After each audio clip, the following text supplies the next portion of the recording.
big shoulder pads and a frizzy perm, so it's time for an update. So she's just gonna record me, and if it goes anywhere, then you'll get, you know, some kind of credit or royalties. Great. So she's just gonna run that for a little bit this morning, and then we'll get it turned off. Susan. She doesn't want her head in the shot. Good. So welcome. Good morning. I'm glad you're here.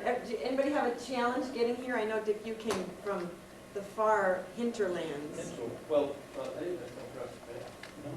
Oh, you came across the pass. Oh. Oh my God. Is it snowing? No, but it was about 65 and sunny when I left. Oh, over there. Let's go. Come on, everybody. Get your stuff. We're doing it at your house next time. Okay, well, I told Greg, this is my favorite location. I live 10 minutes straight west of here. Perfect. Yeah, get up at a decent hour, drive 10 minutes, be at work. Really great. So what I want to do is just give us a little bit of context for what we're going to do today. And I'd like to start with a little bit of a, it's not necessarily a poem, but it's a saying. And of course, I'm going to get my glasses. So it says, when I was a young man, I wanted to change the world. I found it was difficult to change the world, so I tried to change my nation. When I found I couldn't change the nation, I began to focus on my town. I couldn't change the town, and now, as an older man, I have tried to change my family. Now, as an old man, I realize the only thing I can change is myself. And suddenly I realized that if long ago I had changed myself, I could have made an impact on my family. My family and I could have changed our town. Their impact would have changed the nation, and I could have indeed changed the world. So it's that idea that we begin with, that all change, organizational and otherwise, begins with personal or self-change. So I'm going to point over here, so we may have to swivel in our cool chairs. Did you bring other pens in? Did they show up anywhere? Oh, beautiful. Just need... Yeah. I have a green, so that's all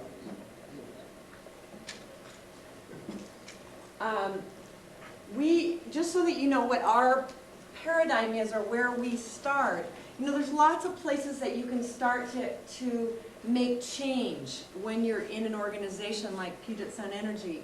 You can start by looking at the industry and saying, you know, where's the industry at? Where do we want to position ourselves as a business? What will we make as an offering inside of this industry? Then you choose or change your strategy based on some of the decisions you made about what kind of business you'll be in and what you won't be in. So the strategy then sometimes can drive the culture, can't it? You know, if we have a GE kind of strategy, a General Electric kind of strategy, then we're going to have a particular kind of culture, as in GE, where it's sort of hard driving and focused and bottom line, and right? Your culture here is more relational, based on some of these factors. The culture drives the way groups work together. You know, engineering and marketing and all of those different kinds of groups, distribution. Groups drive or dictate how we interact as people, interpersonally. And then at the personal level, how I show up or don't. Now, our bias in our company is to start right here. We say that if you change, can you see that, John? I know it's down at the bottom, but if we say if you change the person, then that will impact the interpersonal, the way John and I interact. That will change the group, the culture, the strategy, the business, and ultimately can have an impact or shift the industry. So we start right here. Not because it's the only place to start, just because that's what we have found works. So we've obviously impacted at all levels in organizations that we've worked with, and found that this is the most powerful place for us to begin, with the executive team, with the director team, the manager team, the supervisory team, and finally at the front line.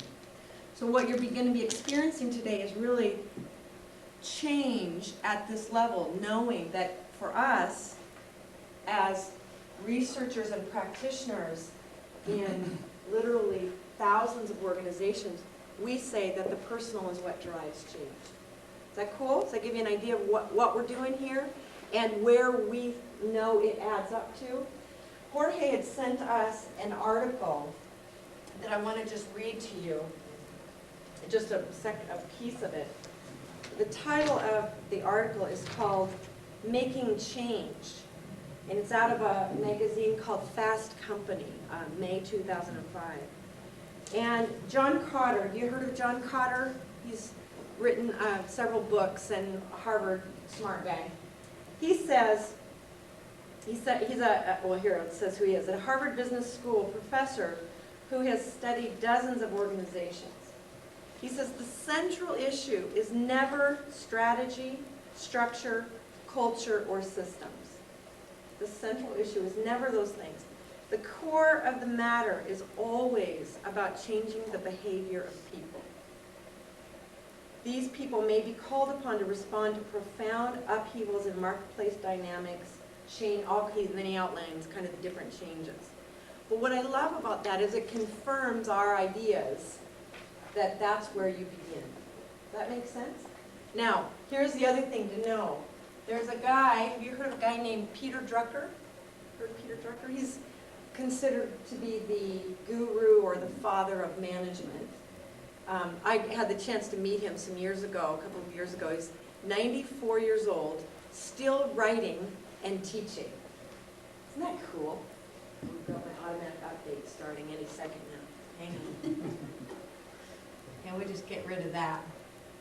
So Peter Drucker said one of the central issues facing managers today is that they are not taking the time to think.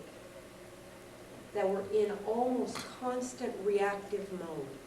You're shaking your heads, right? Because that certainly is our experience, is that we are just one thing after the next. You know, we have all of these great new communication systems, email, you know, all the gadgets that we have. What that's causing us to do is to be in an ongoing reactive mode. So what we're here to do together today is to think and to engage in something that we call heads up work.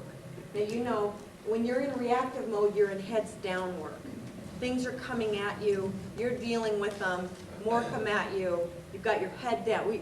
At Microsoft, they call it head down, butt up work.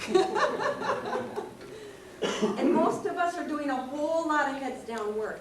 Today, the whole day is dedicated to heads up, to looking out, to see something that maybe you haven't seen about yourself, about the team that you lead, about the functional area you're a part of, about the organization as a whole, and possibly about your life. Because what we are dedicated to as a team of coaches is to a whole systems approach to coaching. That means that the way you are at home is the way you are at work. And the way you are at work influences and affects the way you are at home. So we'll be looking at all of that today. Does that make sense? Ideally, looking to impact some behavior change. Why? So that you can make your truest offering well. So all of this today, as was 3 weeks ago in the PSE Leader, is designed to have you be able to make your highest and best contribution. Because what we know is two things. It's what we come to a pretty simple explanation about what drives human beings. One is we want to belong. We want to feel like we belong to something that makes a difference. And two, we want to be able to be used in our highest and best use. I didn't say that very well. but we want to be used well. If we get into a place where we feel like our contribution isn't honored, or we can't make it, or we don't feel effective, or we try that, we start to get frustrated and not able to keep making that contribution. So we want to know that we belong, and we want to know that we make a difference by what we're doing, that it's needed. We want to know that if we miss a day of work, we'll be missed. Does that make sense? So what we're here to do is to get whatever is in the way of you making your highest and best contribution, to get that out of the way.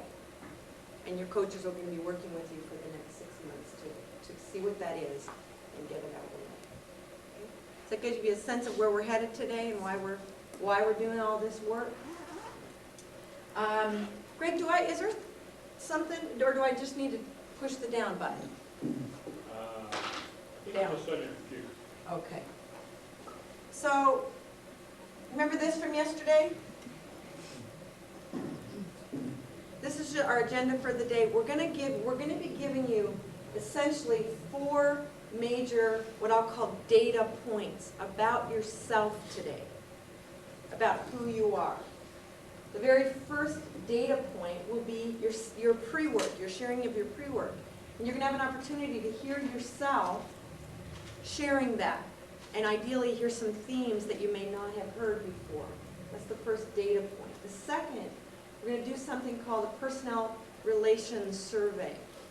And you'll get some data about how you communicate, or the effect of your communication, the impact of your communication. The third data point will be what we call your blind spot, knowing what's limiting you or getting in your way. The fourth, there's 5 data points, I have to add one more. The fourth data point is your 360 feedback. And the 5th data point is what we call your core strengths. So we're going to just kind of move through these 5 pieces of data. Ideally, at the end of the day, you'll have a much better sense of both what's working for you and what's not than you do as you sit here right in this moment. So that's where we're headed. Let me talk through a couple of distinctions that help us in this work. The very first distinction is what we call willingness. And what we know is that in order to be coached, you have to be willing. Now the example that, well, I share, I'm from Iowa originally, Davenport, Iowa. Anybody from Iowa? No one from Iowa. Well, in Iowa, a Midwest girl, in Iowa we have a saying, never try to teach a pig to dance. It wastes your time and annoys the pig. You've heard that, right? See, you're not even from Iowa. Must have gotten out of our state. Except around here, It's a people don't set- try and teach a biologist to dance. Oh! So the idea is that in order to have change happen, you have to be willing. Now that doesn't mean that you have to want to. So the example that I always give, and I always try to think of a new one because the poor coaches have heard this so many times, but they have to put up with it, is if you were going to run, anybody marathon runners in the group? No one from Iowa and no marathon runners. If you were a marathon, anybody thought about running a marathon? Yeah. Anybody thought it was a really stupid idea to run a marathon? All right, now we're talking. So if you were going to run a marathon, John, and let's say I was a skilled marathon trainer. I'm a skilled coach. John comes to me and he says, Dee Dee, I want to run a marathon. I say, great, John, here's the program. Here's what you need to do. Here's the 6-month training schedule. And here's, we're going to have you lose some weight. We're going to have you get your diet just right. We're going to have you doing this workout, and you're going to start running tomorrow. We're going to start you out with 2 miles. 3 days later, we're going to get you up to 4 miles, and it gradually moving him into those long-distance runs, right? Till he's finally running all day long on Sunday. Really, that's how that goes. Now, John, he loves this idea. He thinks it's cool because he wants to complete a marathon. And then a couple of months later, he thinks his knee is starting to bother him a little bit. And it's cold and wet here in Seattle, and Sunday, and he just wants to snuggle up and stay in bed. he calls me and says, Pete, I don't really feel like running today. What do I say? Run! Get out of bed, run! Why do I say that? Because if you don't, you won't. Yeah, look, he told me what he was committed to. Right? What was he committed to? Completing a marathon. Now, between here and there may be some things that he doesn't want to do. I don't care. Because what he wants will change all the time. Anybody want to stay home today? Come on! Look, our wants change all the... Has anybody ever had everything they wanted? Anybody? No one from Iowa, no one run a marathon, and no one's ever had anything they want, everything. Why? Because our wants are always changing. You get a new car, and then you want... We want, don't we? Isn't there, I mean, don't you have in your list right now one thing at least that you would want? To be thinner, to be younger, to be, I don't know, richer, to not have to work, to win the lottery. We want all kinds of stuff. So what we don't work with is what you want. What we do work with is what you're committed to. Because what you're committed to is what will give you an extraordinary life. And what you're committed to will call you to do things at times that you don't want to do. Right? All of you, I assume because you're here, are committed to leadership. And along the path of leadership, I promise you, there will be things you don't want to do. There have been plenty of things that I didn't want to do. That I actually, really didn't want to do. But here's what I'm committed to. I'm committed to being a great and true leader.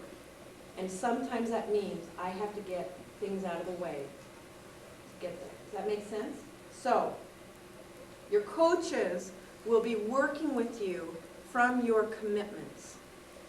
And ideally, Jorge, you're going to have to intervene and fix that thing because you know how that computer works.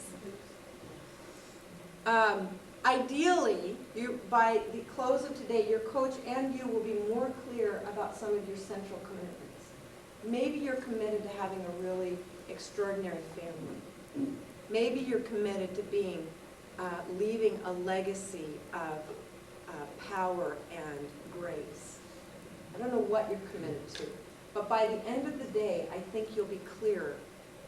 And then your coach will work with you to find out what's needed to get you there. Now, some of you last night, Jason, you had said you had a coach that you would consider to be rigorous, right? Yeah, not last night, yesterday. And I imagine that you had a commitment to being a good athlete. Yeah, what was the sport? Basketball. Well, of course. Hello! Sumo wrestling.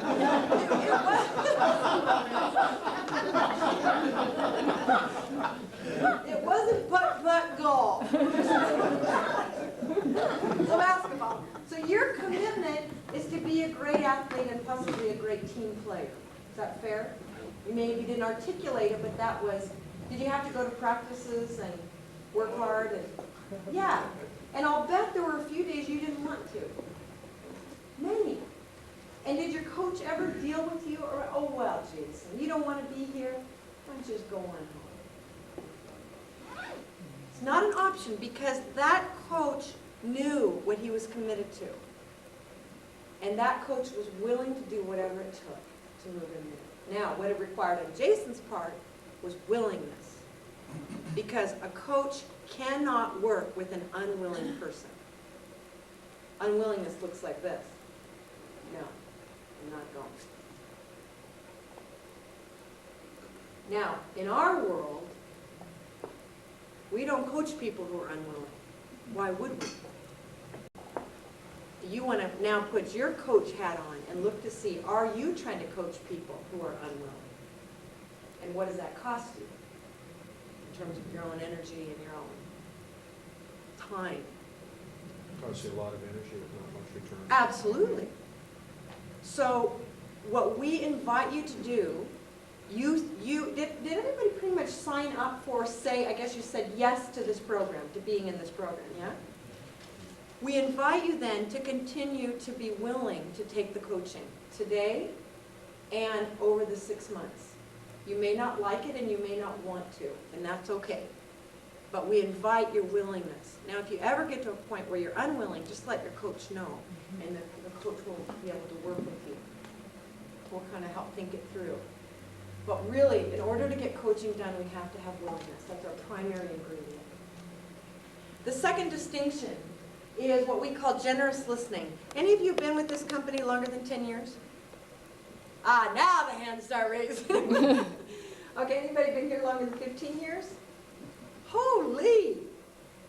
Just for fun, to over 20 years? Still, most of the hands in the room. More. Oh my gosh. Or higher, 20 or higher. You look around, well, you already know all these people, right? All right, good. So first of all, that is extraordinary. Wow. I haven't done anything for 20 years except breathe. I don't think I have. I haven't worked anywhere for 20. So that is an extraordinary commitment to this company that you've been here that long. What happens sometimes when you're with a company for a long time is you grow up together, don't you? And you might even remember people in different roles or different positions. Would you? Some of the people that are in this very room? You remember when Dick was whatever he was back there 25 years ago? You might remember, you were here, Sue, long time? Yeah. Yeah, we might remember when Sue was in X position, or some of you may have reported to each other or vice versa, because that happens when you grow up together. Inside of that then, you might think that you know each other. Is that fair? You might I might look at you, oh, I know Chuck. I know how he is. We invite you to consider that you don't know each other. That you know a certain part or persona, but that you don't know the whole picture. Generous listening is what you do when you're listening to someone newly, when you don't know them. You know when you first meet somebody, you're pretty generous? I always compare it to falling in love. Has anybody been in love, fallen in love before? Hopefully recently. And you can fall in love with people, and you can fall in love with ideas, and you can fall in love with projects, and you can fall in love with all kinds of things. I fall in love with a great bowl of pasta and red wine. So you can be in love with lots of things. When you're in love, you listen generously. What are you listening for when you're in love? What are you listening to hear when you're in love? Can you think? Yeah. Does this person loves me back, or this person is so beautiful, and that means I must be beautiful because they're with me. We're listening for brilliance, and we're listening for the similarity. We're listening for where we match. Don't you listen for where you match when you're falling in love? Oh, you love horses? I love horses. You've been to, I have too. You're listening for the connection. Now, in generous listening, you remember those days when you could talk and talk and talk all night long into the wee hours? Remember those days? All you needed was a little breath mint around 4 a.m. Didn't need to eat, didn't need too much sleep. You know, now it's kind of like, are you still talking? That same sorry old subject? Because how we typically listen is we listen for what we disagree with. We listen for what we like or don't like. We listen for what's wrong with what the person is saying, our judgment or opinion about it. Is this sounding familiar? And we listen for them to stop talking so that we can start. That's how we generally listen. We listen for what we already know. Oh, I already know Dick. I know how Dick is. How do you know? you start, Suzanne and I were talking about this yesterday, we put people into a box called, this is the way this person is. And we don't listen for or allow anything outside of that box. Now the dilemma about you being in a program like this is that you may actually be different when you leave here today. Do you realize that? You will for sure be expanded.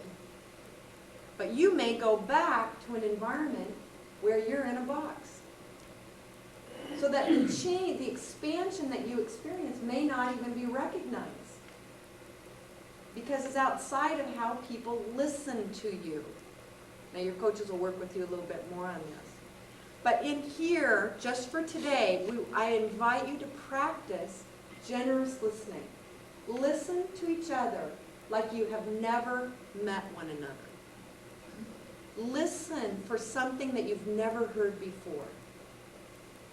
Listen to see if you can delineate the box at the minimum that you've had this person in and test it to see if it's true.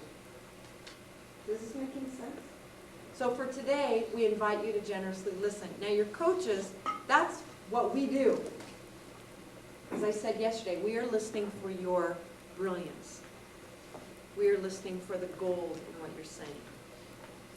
And it may be a little startling for you to be listened to that way, if you're not used to it. So today, generous listening. Cool, everybody willing to try on generous listening? If you have a judgment or opinion about someone, note it, set it aside, get back to generous listening. Great. Next distinction is what we call choosing your participation. We say there are 3 ways to participate in anything. The first way is as a prisoner. Anybody ever been a prisoner of something? Yeah, a few times. Prisoners are there because somebody told them to be there, or they have to. They have no choice. They're locked up, digging their way out with a small spoon on the brakes, just trying to get out. Prisoners. You can be a prisoner of anything. Second way to participate is as a skater. That's where you lay low and hope no one will see you. Hope that you can get out of the experience rather unscathed. Some of us sit in big meetings that way, or even small meetings. And I'll just keep quiet and lay low. CYA, that's skating. Lay low, hope you can get out underneath the radar. The third way of participating is as a full participant by your choice, because you know it matters. So we want to show you a clip that may help us to see what this looks like. This is from a movie called Dead Poets Society. Anybody not seen Dead Poets Society? A couple? It's fabulous. Go home tonight, Brendan. Dead Poets Society is stars Robin Williams as Professor Keating. He's a teacher, professor of English and poetry, English Lit, I think is the class, and is teaching an all-boys school, high school boys, back in New England somewhere. So what we're going to see is the opening day of school in this all-boys school. You're going to see the first 3 teachers teaching in a kind of ordinary method, and then we'll get to see Professor Keating and what he invites the boys into by way of their experience of the class.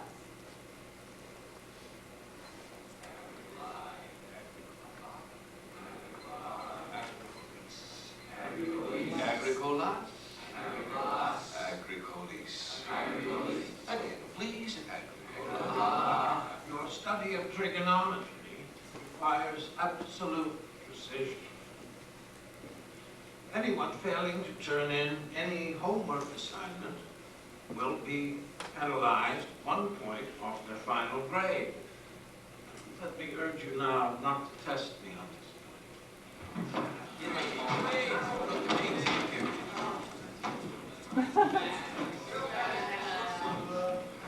It's probably a motion sensor.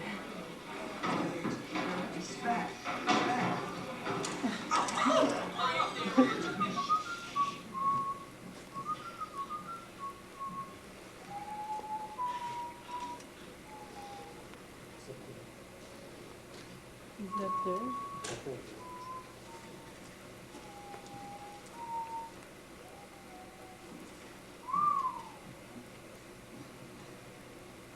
come on.